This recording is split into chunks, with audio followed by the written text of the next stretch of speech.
Good afternoon, everybody. It's just a minute after, so we're a little late. But good afternoon to everybody. My name is Melissa Headley, a Senior Project Manager here at COSTAATT.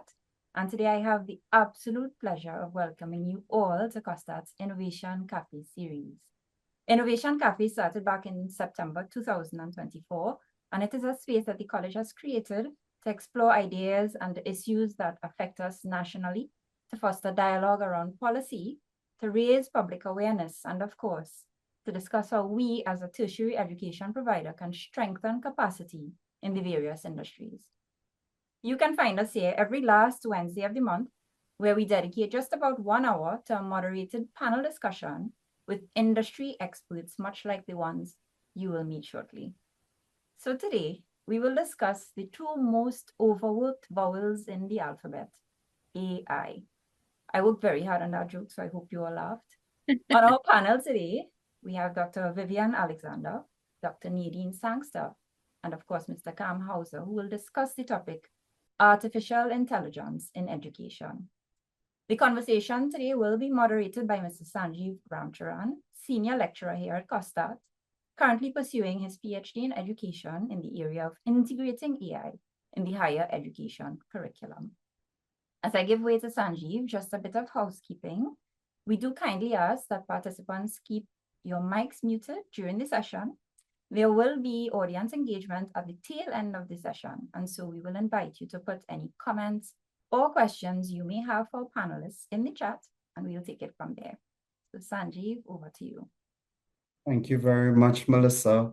And as Melissa would have said, my name is Sanjeev Ramcharan. I'm a Senior Lecturer here at COSTAATT in Workforce Enhancement and Development. Today's discussion, The Future is in Session, which is AI and Education, comes at a time when artificial intelligence is rapidly reshaping how we learn, teach, work, and innovate. Across the world, educators are rethinking assessment, businesses are transforming operations, and students are preparing for careers that may not have existed just a few years ago. While AI represents tremendous opportunities, it also raises important questions. And the purpose of today's session is for us to discuss some of those. To help us explore these questions, we are joined by three distinguished panelists who bring unique and complementary perspectives. We have Mr. Cam Hauser, who is an entrepreneur, educator, and CEO and founder of ActionWorks. He has helped more than 20,000 entrepreneurs launch products and build successful ventures worldwide.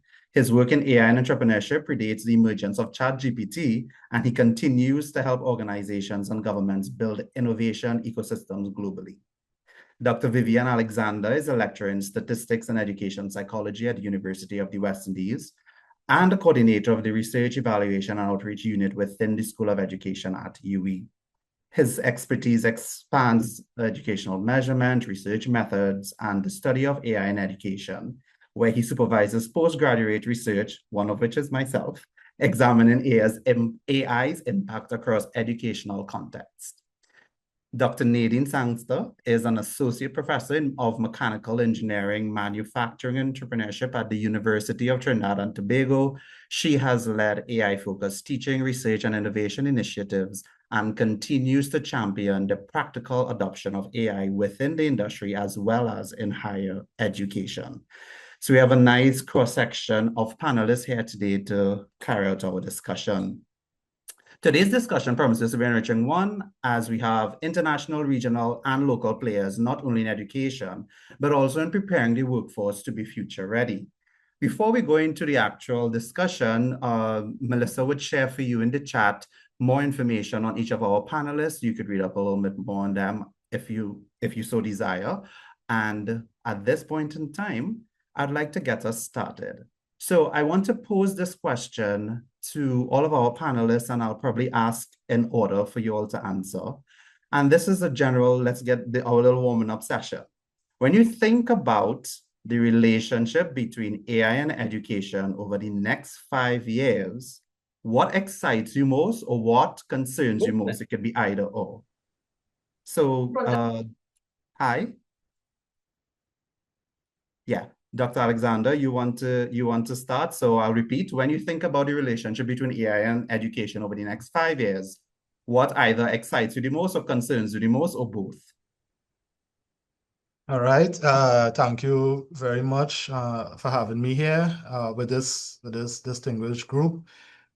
So what excites me most is really how AI could be used to really enhance pedagogy.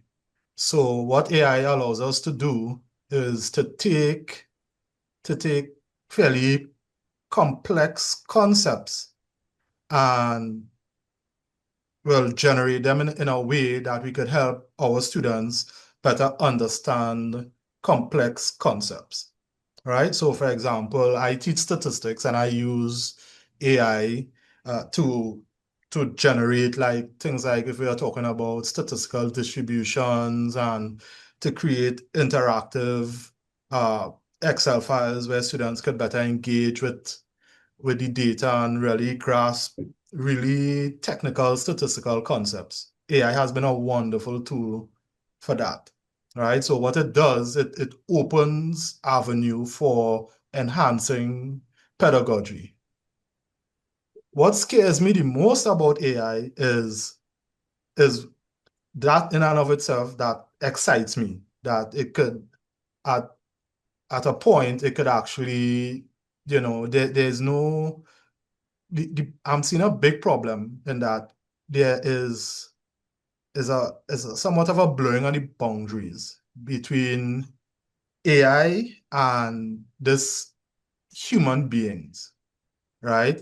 And in education, it's fundamentally a socio-cultural experience and it's very interpersonal. And AI and over-reliance on AI takes away the human aspects of teaching and learning, right?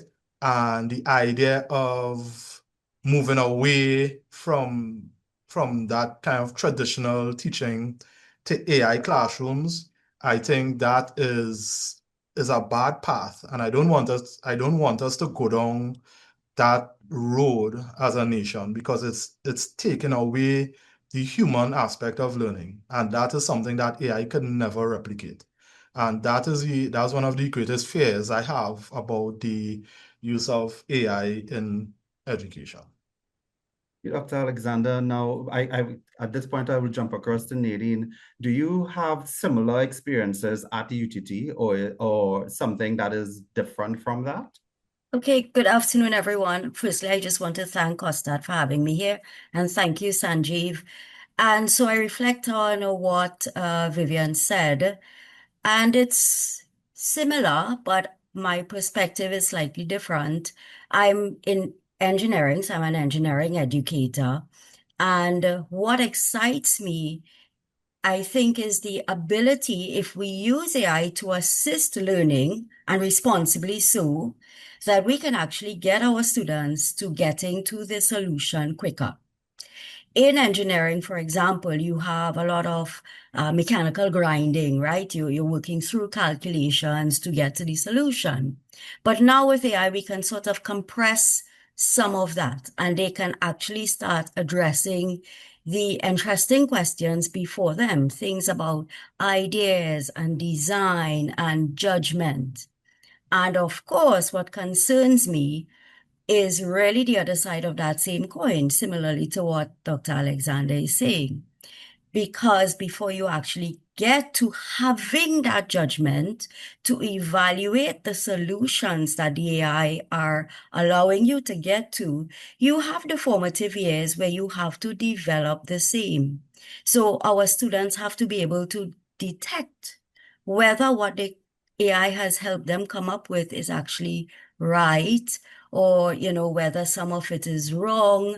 So I think that engineering judgment, or that judgment in general, has to be built up in the formative years. And I think, therefore, our task is really sequencing how we approach education, right? How do we deal with the formative versus then in the later years? Oh, I know this now. I can use my engineering judgment. I can use my judgment to see whether this is right. And I can turn over solutions very quickly, as indeed they'll need to do in the industry. Yeah. So, we hear from the from an educator's perspective, some of the concerns arising, as well as some of the possibilities arising from the use of AI. And Cam, this is an excellent point to pivot into your response, because other than being an educator yourself, you'd have worked with a lot of entrepreneurs and to develop that entrepreneurial ecosystem. How do you see AI being integrated or being used or help in that situation? So again, Sanjeev, thanks for having me. Thanks to COSTAATT. I'm thrilled to be here and appreciate having this wonderful audience. I am thrilled and excited about AI. It is amazing and wonderful. I am also scared of it, and we can get into that if we want to. But as far as how I'm seeing entrepreneurs use it, again, a lot of my work is countries reach out to me when they're unsatisfied with the startups and the entrepreneurship happening in their communities. And so I jump on a plane and we build programs to do this. And what I've been really excited about is seeing a lot of the countries that I work in, they would need to get technical talent from the United States or from other places. And it's like for me, just to see them not need to do that, to dig their hands into Claude code and start to learn how to build on their own has been just wildly amazing to see. And I think it's a joy that we got to be alive during the internet.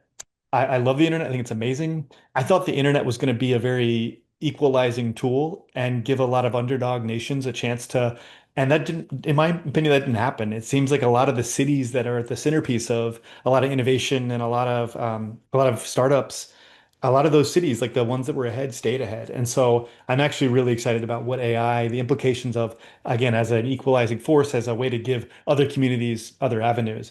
But I'm seeing them use it. I'm seeing also lots of companies, if you're starting a new business, you are broke. That is the nature of starting an early stage company. And so being able to use AI skillfully means you can delay your first hires. So that's also been really interesting to see where if they have more, they can take more risks and try more things because they didn't have to hire a team so early. And as the company grows and they get more customers, then they bring on people and of course training them how to use AI skillfully. But as a way to do more with less, it's been really exciting to see. Yeah, so it kind of levels the field for not just in Mm. terms of different countries or locations, but in the classroom, we also see that it levels the field for persons with different learning styles.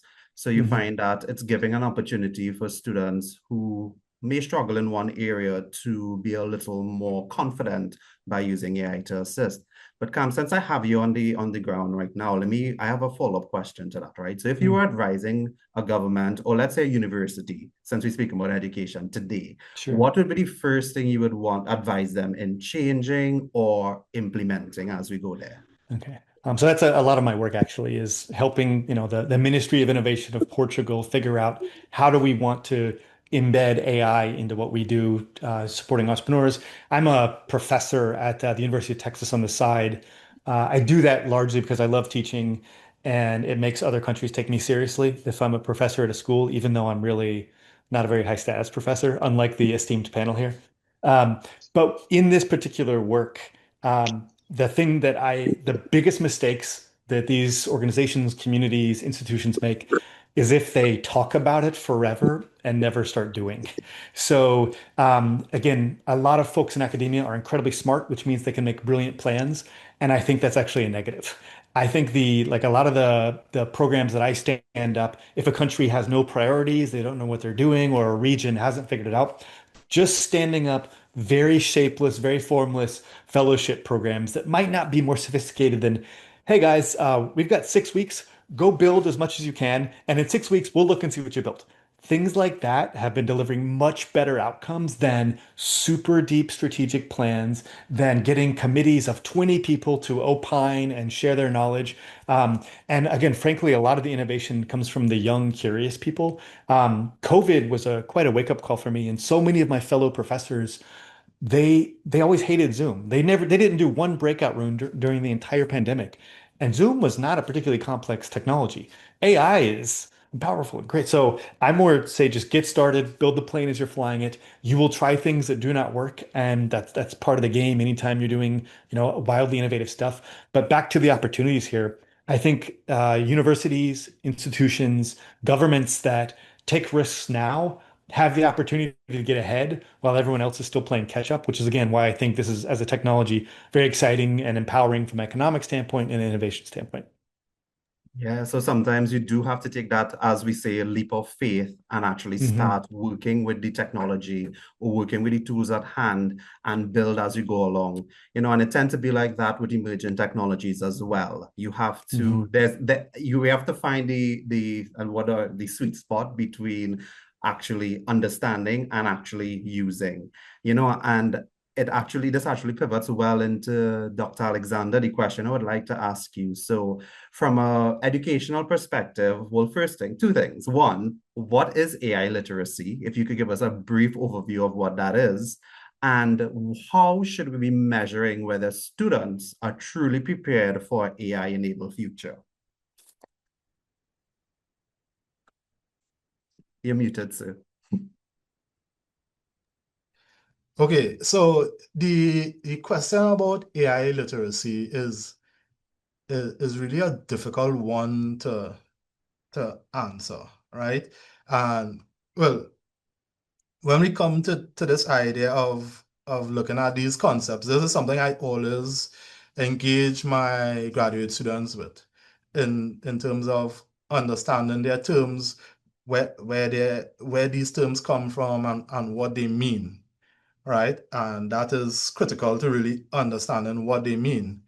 And when we look at the terms like literacy, you see that it has a very long history, and it could span from basically reading and writing to a whole complex. Like if you look at the program for international student assessment, um, or like the international assessments like PIRLS, PISA, PIRLS, TIMSS, literacy takes on a very different form, right? And I think one of the problems we have in the field is the actual definition of literacy, right? So when I talk about when I'm conceptualizing this idea of AI literacy, I prefer to take it from the perspective of not whether or not the students or the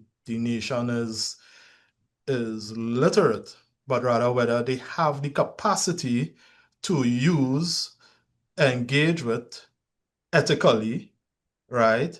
And really treat it in and deal with the affective components of it. So generally we're looking at the cognitive technical, where we actually engage with the platforms like Claude Code, Gemini, and we use those actual cognitive aspects of the AI, because AI in and of itself is a kind of broad idea, right? And from my experience, we mostly use large language models in most cases.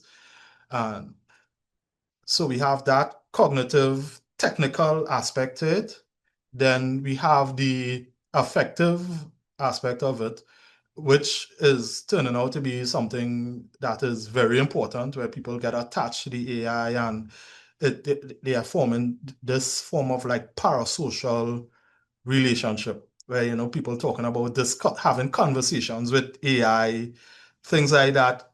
To me, it's kind of weird, but it is what it is, right? Then we have the behavioral aspect in terms of how we use AI and what purposes we use AI for, right? And then the ethics and the morality of the use of AI, right? So in lieu of this idea of defining AI literacy, which I think is a very difficult, might be actually a difficult thing to do given the various conceptualizations of literacy and the overall kind of, I think we have a lot of confusion about what AI is and is not. I try to stay away from that. And what I look at is the individual or a nation's capacity to engage with these kinds of technology in a competent, ethical and moral capacity, right? And the greater the capacity of the individual, and by extension the group, is able to use AI in this capacity, is the better the the ability of the country to uptake. And I think that kind of harkens back to what Cam was saying about these observed inequalities. And I think that has to do with the actual capacity of the nation to absorb and use the AI. Yeah. Right? Yeah. Mm-hmm. I thank you for that insight. Yeah, I agree with when it comes to defining AI literacy, the combination of the word AI and literacy may seem, but I think in your explanation of looking at the different aspects we have to consider when it comes to the use of AI and access to AI, covers not just literacy, but also looks at readiness, how prepared or what systems exist, hardware, software exist at the national level, regional, international, that actually allows people to get the opportunity to become AI literate in terms of what we assume the definition could be. Interestingly, Nadine, so I know your background as well as an engineering background, you may have some hands-on experience with the back-end operations of AI systems, I'm assuming. But I would like to get your perspective on that, as well as how does that bridge now into the education sector, which is also part of what you are currently doing. Okay, so there are two things, and LLMs are hugely popular because of the GPT, the Gemini, the Claude, and we know all of them and we use them. So these are tools that exist, and all our students are using them, our engineering students are using them, the manufacturing companies that we work are using them to a variety of things, from dashboards, automating daily tasks. But when you get in now to, as you want to say, the back end, or really adding value to the actual manufacturing business, which is saying, okay, I've got this line that I'm producing sweets on, and I find that some of our sweets come out misshapen. How can I use AI to help me here? And now we have to dig a little bit deeper because we're not going to be using off-the-shelf solutions, but we've sort of got to create solutions for those types of systems. And that's when, our students are going to need a little bit of deeper knowledge. They're going to need knowledge about the neural networks, about the fuzzy logic, and the theoretical underpinnings that actually they can use to build and to design these systems or create these custom solutions for the manufacturing companies. And I absolutely agree with Cam. The best way to do this is to jump into it. It's to get right into it. It's say, okay, well, let's see if we have data. How clean is our data? Can we really use our data to make this work?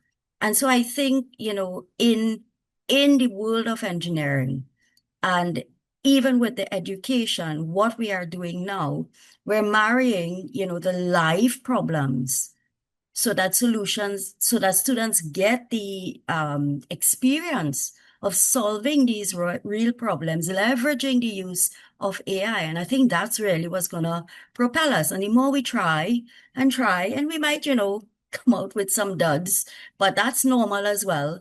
That's how we're going to actually progress into the future and progress even as local economies, regional economies, and of course, global economies. Yeah, we really at that formative and exploratory phase, which gives us rich opportunity. Nadine, may I ask then, if you had to choose maybe one or two, or we could keep it general, skills or competencies that you think graduates should have that prepares them for the future, in a AI future, just we know how the future is future ready. What do you think we need to develop from your perspective? And so building on that, right? The first one is obviously being able to use the tools, but that's sort of already at the table, right? It's an expectation, but not just being able to use the tools, being able to say, okay, these are the tools that are available to me. I can use Claude to do this. I think Gemini is better at doing this. I really think I'm going to use GPT to do this instead. So what are the tools available to me, but which one is the most appropriate for the specific task that I want to do? And then further, I'm going to look into evaluation, I'm going to look into IP, I'm going to look into governance, and of course, I'm going to do this responsibly. So that's the first end. But the second thing that the students need to know is how to build, right? How to create the custom solutions. And that one is going to take a little bit more depth, as I mentioned before. It's going to take them understanding, what is a neural network? Are LLMs based around neural networks? What is machine learning? How does this actually work? What are the nuts and bolts? And if we get our students actually learning that, and the earlier they learn that, it's the better. I mean, yes, we're in a tertiary level sector here, but the earlier they learn these nuts and bolts, is the quicker they absorb. And children are like sponges. When they absorb these things, you're going to see them putting it into practice very young. You see the very young onto their tablets. They can, do most things on their cell phones and their tablets a lot better than maybe some of the adults. So the earlier we get them in with the nuts and bolts of what underlies the AI design, I think that's going to help us go a little bit faster and further. And of course, we're sort of, what we like to do is say we have an AI course at university. But I don't believe in that approach. I think this has to be a thread that's running throughout. This is every course that you do. This becomes a way of thinking.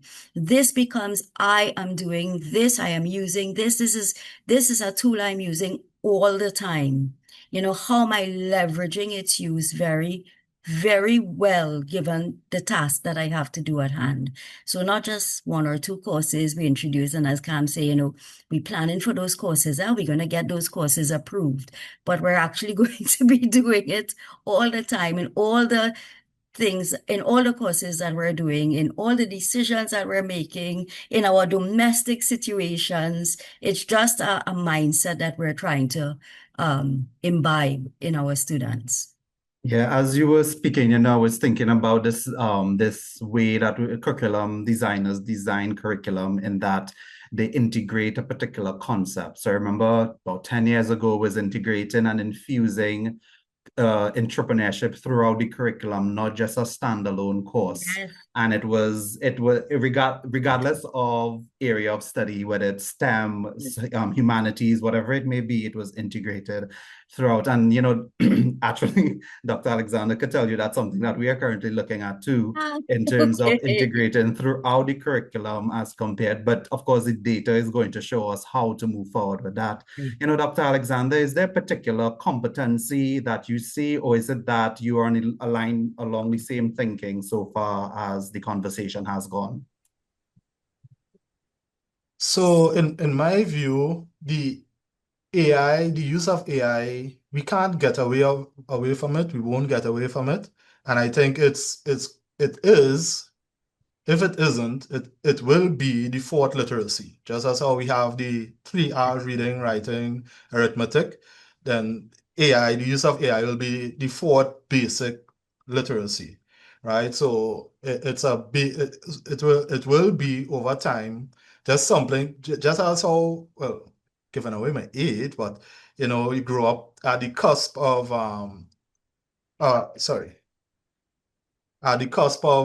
dial-up and internet. So we had the dial-up, and and then we had the internet, and my Yahoo email is the email that I still have. That was my first email, and I still have that. No, so, but my daughter, no, she is growing up with AI. She's an AI native, what I would call an AI native, right? So she would have been exposed to AI in a manner that I would not have been. So it'll become second nature for it, right? And when we look at it from that perspective, I think that is where we are heading. But again, as I mentioned earlier, my concern in terms of AI is a wonderful tool to help you clarify ideas, right? So if you have this idea, right, it's really good at helping you clarify ideas and helping you, observe from a purely educational perspective, helping you identify gaps in your knowledge. You could train it to be, whatever you want it to be, that will help you to kind of figure things out. But I still think that there's something fundamental about learning without the use of AI. Something fundamental about sitting with a book and reading and taking notes. That is something AI can't, you can never get that kind of, like when you actually physically read a book and you interact with it, it's like you're having a conversation with the author and you're interrogating their ideas and you're making notes and you're embedding it in memory, right? AI comes like a middleman and takes and summarize it, right? So I would encourage my students to use AI, like for example, to find foundational articles and books that they would need on their particular topic. But then I will tell them, you actually need to read it. You actually need to read it and engage with it Yeah. and make notes and draw diagrams where research has shown that that really helps with the learning, right? And then when you have that deep learning, then you could use AI to help enhance, right? Enhance that learning and help you see patterns that you would not have seen before. But as is, we're just using it and diving into it. I think I am, as an educator, I'm always wary about that part because I'm a big believer in this foundational interacting. There's a strong cognitive experience that engaging with the material, engaging with books, hard books with the pages and turning the pages. That's something that AI can't replicate. And having that interaction with a teacher that helps you bridge the experiences and things like that. That aspect of it, AI can't thing. For advanced students who have that deep understanding, I think there may be an association. I haven't looked up any studies or anything like that, but I think there may be an association with the actual base level of knowledge of the student or the practitioner and the actual use of the AI. So someone who is more competent and they have that deeper background knowledge might be able to get a lot more and be a lot more productive with the AI than someone who does not have that background knowledge, because they are better able to interrogate the information that they are getting, and they'll be able to say, well, yeah, this not making sense. Yeah, so it's like that, we see it's in the name, right? It's artificial intelligence, but in order to develop that human intelligence, there are some of the human factors that need to be practiced. And so, a lot of times when new things hit or come out and it's the popularity effect, you find that everybody is on it and there's this like tunnel vision. Let's just use AI. Let's introduce it. But as educators, we're seeing the value of AI, yes, no doubt, in education, in how we use it ethically, responsibly, and so on. But it's also bridging that gap, because what makes us human are our human interactions and some of the things, using our hands, for example, for writing, making that connection, that brain to hand connection while reading and writing. Those are valuable skills. And I am certain that as we explore more and as AI grows with us into the future, you would see that it's really an integration. Just so we would use different tools to assist us, AI becomes something similar to that. Now, Cam, coming to you, I know that you would have not just international experience, but also regional experience. You'd have done some work in the region. For you, or from your experience rather, what are some of the themes you see coming out in terms of expectations of skill sets that persons should have for future AI use or current AI use, actually? Yeah. Honestly, the thing that I am looking for most is the ability for someone to exercise critical thinking, because again, we can build, like Nadine said, we can build so many amazing things now. And building is a core skill. But what it means is I see a lot of people building things that don't work or aren't getting users or aren't solving the problem. And I think ultimately that's a critical thinking question. I think we can teach that. I think curiosity is wildly helpful. I haven't had the best look teaching curiosity. I can get people inspired, but to wire yourself around just wanting to learn more and do this, which again, if you're a curious person, AI is incredible. This is the first time in history that you're using the tool. You can ask the tool to teach you how to use it, right? That's a wildly powerful thing. I am stunned sometimes the lack of curiosity or how someone just won't even think to do that, won't even ask that kind of follow-on question. So critical thinking is really the big one. And I think that's a very interesting question right now. If my work is trying to help someone build things that can give them prosperity, that can help them be an entrepreneur or help them get a good job or get a good career, that takes a lot of critical thinking. And we're also, the goalposts are shifting, right? That we had a chapter in our, we had 10, 15 years where if you learned how to code, you were going to be rich, basically. And that is debatable right now. That is, I know a lot of developers doing really well, but I know the field is quite shaken up. I know that I, a non-technical person, have been building crazy things that I'm loving doing. And if I can build this stuff, like that's to me very interesting that to see that profession to a degree get devalued. Now, I don't think the value of a software development, those skills are going to completely disappear. And in fact, I see a lot of the people with those skills doing the best.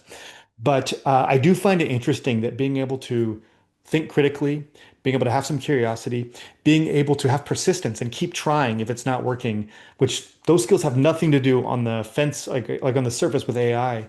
I am seeing that people who have those traits and abilities are getting the most out of AI. They're building things that get a lot of users. They're getting great jobs because they were really smart about establishing the right context when they put their resume together, and were able to separate themselves from the pack. So those are the kind of things that I'm seeing that are leading to success with folks. Yeah, and with adding to that critical thinking and curiosity, I also think it's adaptability. Yeah. Between 2020 to now, the world has changed and continues to change. And if you do not have that curiosity, that critical analysis part developed in you, it's very difficult for you to adapt. And so, in addition to your list, which I think I'm seeing Dr. Alexander and Dr. Sangster both agreeing, yes, that those are some of the fundamental, and that ties into what Dr. Alexander was talking about, certain things that must remain that really are the foundation of learning as compared to the replacing of learning. Interestingly, as well, from your international perspective, Cam, so we know that many AI conversations are driven by developments in North America, well, we call it Global North, Europe, sometimes, and Asia. So from the Caribbean perspective, though, because you would have worked with CARICOM nations as well, what opportunities and challenges do Caribbean institutions or governments face when adopting AI? And how can we ensure we are creators rather than just merely consumers of these technology? For sure. And I think that's the important question is like, how do we get Trinidad and Tobago in the right conversation in the right place, right? I think one thing that's interesting is that if I email someone from NVIDIA or Anthropic, they're not going to answer my email. But in CARICOM, there's an NVIDIA rep who's lurking around there somewhere. That person you can get a hold of, right? Um, like, so I would be thinking about how can I take advantage of making inroads to the American companies that I want to connect with. I would also be thinking about it's quite funny to me how the diffusion of knowledge around this stuff. Like I was in Southeast Asia last month, and the people, I was in Brunei, which is a very interesting country, but they were using AI in the way that people in my hometown in Austin, Texas were using it 3 years ago. And that's kind of stunning to me. We're all on the internet here. This is universally distributed. Why is it lagging? And it's interesting how it goes through those networks. So for the CARICOM region, I would be paying attention to, who's doing interesting stuff. Who can I learn from? I would love institutions and universities to give me good learning around this. As we've discussed, there's a lot of value in just trying to skip past them and just learn as much as like be on the bleed. I get a lot of great knowledge about AI from hanging out on Twitter, right? Hanging out there. I get a lot of terrible ideas too, but I get some good ideas from there. But again, I think the opportunities to a degree are watching what's working in other communities and saying, huh, what if we tried that in CARICOM nations? and use that to kind of skip the line, to leapfrog. And part of again, what I love about trying to stay on the pulse of these sorts of things is when I jump on planes and go to various countries, I get to see who's doing really interesting stuff. So far, like most of the time, what I've seen most powerful is China and the US. Europe's trying really hard. They're still way behind.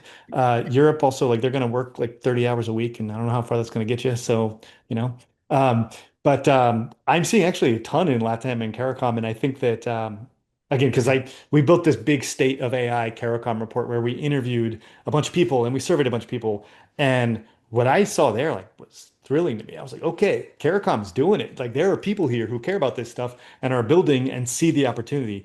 And a lot of times we think we need to execute this perfectly. You don't. You just need to try. The problem with AI is not that you're not the best user of AI in the world.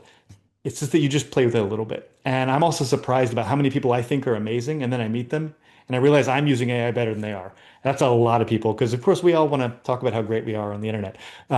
But I think CARICOM, if they can continue in this direction, and COSTAATT as such a respected name in education, I think there's huge opportunities for COSTAATT to say, hey, we see how you all are doing this in other regions. We're going to do it this way. And if you pick the way that works really well, I think there's a chance for COSTAATT to continue to grow. It's already pretty renowned, but even more so, right?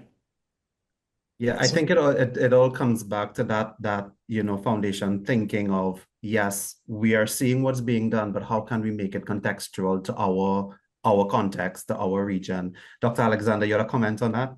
Yes, I just Yeah. wanted to add something to Cam's contribution. And I think what he described there, what he just described to us, could be explained by variation in the beliefs about education among those global North countries and the global South, right? So when we take into consideration in the Caribbean chain, we are small island developing states, right? And because of that status, we have these characteristics that makes the integration and the adoption of various technologies a little different and probably a little slower, right? Than larger countries that might be more flexible. And China is basically leading the way with that. They are structuring their system to build that inherent capacity in their students. Whereas in the CARICOM states, our education systems are still more or less on this kind of sorting and allocation, right? And it's kind of slow to engender these kind of changes that would allow us to adopt the technology and engage with the entrepreneurship aspects of the AI as Cam described. And this is where in the Caribbean, the politics has a really strong influence on how things go and how fast things are adopted or adapted within the Caribbean context. So a lot of history, the structure of the education system, the belief systems around education significantly affects what we see happening as in terms of the use of AI. And there's a very clear contrast to the North American and European countries. Yeah, I agree. In that, again, tying in back to keeping it contextual. It's interesting that bit about China, not to misquote anything, but I was actually seeing some work on that and how it was being integrated throughout. And that actually brings me to, sometimes we talk about what is the impact of AI on human development, but how is it now going to affect education, not just education. We're seeing there's a concern how it's going to affect industries throughout. However, I think from the education perspective, we're at a ideal moment to now shape the way in which we balance both of human and cognitive development together with using AI more to augment one's learning, one's understanding, and one application of the knowledge that they're gaining, right? So I just took a quick look across at the time, and I still wanted to ask each panelist their perspective on this one question, I think, and I kind of see themes of it running through the chat as well, right? So I'll start with you, Nadine. We'll keep it very brief. So if you could leave educators, students, and professionals with one piece of advice for thriving in an AI-driven future, what would it be? So I believe it was Malcolm X who said, the future belongs to those who prepare for it today, right? I would encourage you to make AI work for you, embrace it, use it. And it doesn't really mean switching off our human judgment. It really means just use it to do the tasks that you have to do. Use the judgment. Make sure we have the formative years in there, but prepare for it now, right? Get the things that we need to do in now in our curriculum, right up the ranks. Prepare for it now because it's here already, but it's going to go so far so quickly, and we have to be very, very adaptable. So be ready. Thank you. How about you, Cam? So again, I certainly agree with where Nadine went there. We have a window here. There was a time when if you could put a web page on the internet, you were awesome. You were special and unique. Now anybody can put a web page on the internet. We're at the window now where learning AI and jumping, there's just a lot of opportunities to come to that. If you are a student to learn quickly, if you're an educator to implement this in how you do this work, again, I think it's fun and exciting. And also the fears we have about AI that just means it's powerful. Like we don't like only dangerous things are like if it wasn't dangerous, it wouldn't be powerful. So I think this is a window here where the people who embrace it and learn how to use it in interesting ways are going to get some of the best outcomes. And yes, you will waste some time. I built a product with GPT-2 before ChatGPT existed. And when GPT-2 was a precursor model that OpenAI released. And when ChatGPT came out, it was so much better than what we'd built that we just wasted, 9 months of our lives building this product. I was pissed. At the same time, getting early access to language models put me in a position that when I was in rooms with ministers and funders of educational programs, I could tell stories about what I'd built. And that got me great deals. And so there's a window here, and this window is not always going to be open. So if you shy away from this, I think you're in danger of being the person who learns how to build a website in 2026, which we don't want to be that person. We are doing the most meaningful work, which is shaping the next generation to go do great things. I want that next generation to thrive and do amazing stuff. I want them to stop brain rot doom scrolling, but I want to empower them to do amazing stuff. And I think we can do that if we embrace that challenge. So that's how I think we should be seeing this. I agree strongly with that, but both of you so far, how about you, Dr. Alexander? What would be your piece of advice there? All right. So my piece of advice is based, and I kind of given away my age, from the movie Powder. And at the end, where Powder had passed away, and one of the teachers who was one of his mentors basically, was saying, we hope that we don't let the technology outstrip our humanity. And I think that's the big thing for me, right? That education is fundamentally a human experience. And that human experience is sociocultural, it's interactive, and that has to be at the forefront of any form of education and learning experience.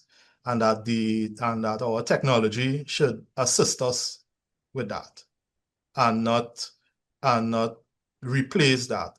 Something scary I saw the other day, I believe it was either Peter Thiel or Sam Altman had spoken about, they envision a future where human beings could download packets of intelligence, and that you could have more or less a subscription right? And that is basically replacing humanity, right? And that's the part that I'm always most concerned about, and it exemplifies the idea of technology surpassing humanity, right? And for me personally, humanity must always foreground everything that we do in the use of technology, especially where we see, for example, Claude. I use Claude, but it was used in the war, right? And it resulted in the deaths of innocents, right? So we always have to foreground humanity, the humanity aspects of when we engage with the use of technology.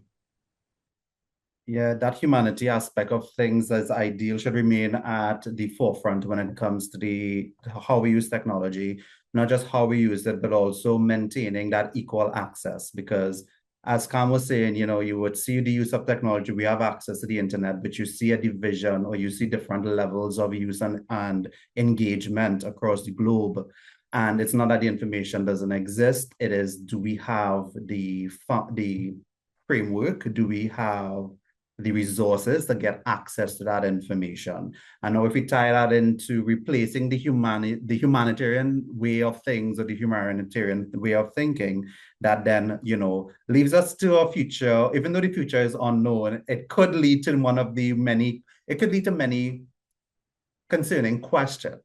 However, I would like to say, as educators and in the education sector, this is where, and I'm not saying this because I'm an educator, but it's not that education is the only one that is going to be able to help guide us in maintaining that humanitarian aspect of AI use. But this is where, and this has always been a part of education. It's not just teaching of knowledge, sharing of knowledge. It's a matter of teaching a child or teaching a student how to think, how to be curious, and then how to use that knowledge to apply it to either real life situations, their current situations, and how they can then use that knowledge to create something new.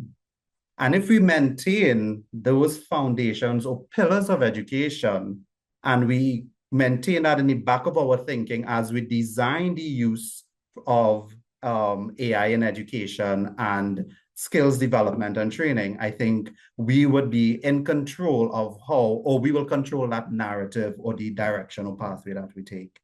Right. So panelists, I want to thank you very much. We want to just allow for some questions from the audience, so that if there's anything specifically directed to either of you, you can address. So Melissa, I want to hand over to you now that you could help us with those questions. I know you were monitoring the chat as we went along. Right, so we do have quite a lot of engagement in the chat. It's more commentary than questioning. There was some commentary around regulation. So I would invite participants to speak to regulation, as that seems to be a general concern. Regulation and policy. I think I saw a question about policy as well. Dr. Alexander, you want to take that one? What was the question? It was a question surrounding the role of regulation and policy, and I'm synthesizing a series of questions that I saw popping up, right? Is the regulations and policy in guiding the use of AI and how we move forward with it? I think within an education institution, you could set regulations, because you have control over the environment, right? Outside of that environment, any form of regulation or control would have to come from the governmental level, where they interact with the companies and they embed that regulation at a service provider level. Outside of that, it will be very difficult to regulate AI use within the general public, because it's so decentralized, right? So everyone has access to ChatGPT, Claude, whatever, all the AI platforms, right? The only other way it would be you could ensure some kind of regulation is if the AI companies put those regulations inbuilt into their platforms, like how some, like Claude when they came out with Mythos and Fable, and it caused all this problems, and then they put in internal safeguards that would prevent certain actions by the population. But apart from that, I don't see for the general public, it has to be either from a governmental level directly interacting with the companies to put certain regulations and safeguards in place. Yeah, so really looking at it from a national level, regulatory policy driven. Nadine, you have any short, brief comments on that? Very brief. Very Yeah. brief. Just to say that whatever policy we write today, which is the 24th of June, 2026, quite possibly in 6 months' time, we're going to have to revise. So the idea of having probably about 3 or 4. Okay, yeah. A little sooner than that, right? Yeah. Because of the rate of how, how dynamic the situation is evolving. And I don't know if we want to look at regulation. Regulation can sound like it's stifling, but I think we want to always take the other side of the coin, which is how can we encourage, right? How can we actually encourage responsible and fair use of AI and ethical use, right? And simple practical things, don't claim things to be your own that are not your own. Ensure that if you're doing surveys, you do across the board, etc. But very simple things. So rather than regulation, encourage the use and get people very much thinking about, what they would like to be using AI for. Okay, thank you, Nadine. So, Melissa, I believe you can go ahead and let us know if there are Miss Michelle Bob, I'll allow you. Just asking you all to keep your questions very, very brief so I could take as many as possible because we are coming up to the closing time. So, Miss Michelle Bob. Hi, good afternoon. I'll be very short. I'm a student of COSTAATT. All right. At one point, I had a penalty with using AI. Tried to use it to my best of my ability, but my lecturer was quite annoyed. Are you all going to put something in place for AI, like you all were saying just now? Are you going to put something in place soon for people who want to use it but have to use it in a descriptive way? I mean, So AI Michelle, is a thing now. to jump to your question, I can see that is something that is not unique to COSTAATT. It is across the board in terms of ethical. I don't use ethical, but using AI properly so that it doesn't represent full plagiarism. And that is a conversation that's currently happening in the education sector. It's not just about, determining if a student use AI or not. It is really designing, it's twofold, right? Helping students develop the skills and techniques to use it responsibly, because plagiarism is something we still want to avoid. We want to ensure that the information provided is information from the student, but it also on our end is not just creating policies and regulation, is the way we design and deliver our teaching and learning. And that is tied into instruction, to how we make assessments, exams, etc. So I hope that answers your question, and we could probably explore that some more later on. Certainly does. Thank you so much. Yeah. You're welcome. Appreciate that. Of course. Sanjeev, Melissa? just one more question, and I'm seeing it's from Orion. I'm seeing Orion's hand raised, but in the interest of time, I'll read your question, Orion, from the chat. Orion is asking about hallucinations with AI in the context of compounding knowledge. AI can potentially produce and reaffirm incorrect or incomplete information. The impact of AI access and its use on national sovereignty, since these products are weaponized against nations. So any comments on that? I don't know that we'll be able to take more questions, but I'll just read one more question, and maybe the response, whoever's responding, could integrate the two things. So somebody's Atkins is saying, I placed an algebra question into AI and it solved it with accurate working as well. We must still encourage students to attend class, but his question really is, how do we encourage students not to stay home because of this? And I'm taking that question because we are a higher education institution, and like our colleagues, I'm sure, we are experiencing a bit of roller coastering of our enrollment figures because the landscape is changing. So that's why I took that question. So whoever you're selecting to answer, Sanjeev, could probably comment on those two. Thank you. Yeah. So, Cam, you want to take that question about AI hallucinations? Actually, I've heard it, but I'm not too familiar with what that is.